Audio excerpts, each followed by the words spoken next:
সবাই আল্লাহর প্রিয় হতে চান? তো আমরা সবাই একমত হলাম যে আমরা আল্লাহর কাছে যেতে চাই, কিন্তু কাছে যাব কি করে? তাকে তো আমরা দেখি না। আল্লাহকে দেখা যায়? দেখেছেন কেউ কখনো? আওয়াজ করে বলেন, আল্লাহকে দেখেছেন কেউ? তো যাকে দেখি না তাকে কাছে যাব কি করে? একজনকে চিনি, চিনলেই না তার কাছে যাওয়া যায়, কি বলেন? আল্লাহকে দেখা যায় না।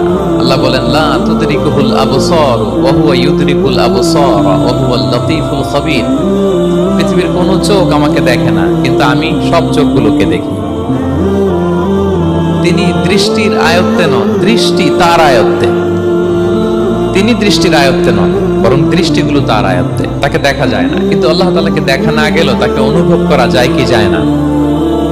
আল্লাহ তাআলা বলেন, তোমার অনুভূতি দিয়ে তুমি বুঝবে যে আমি তোমার বড্ড কাছে।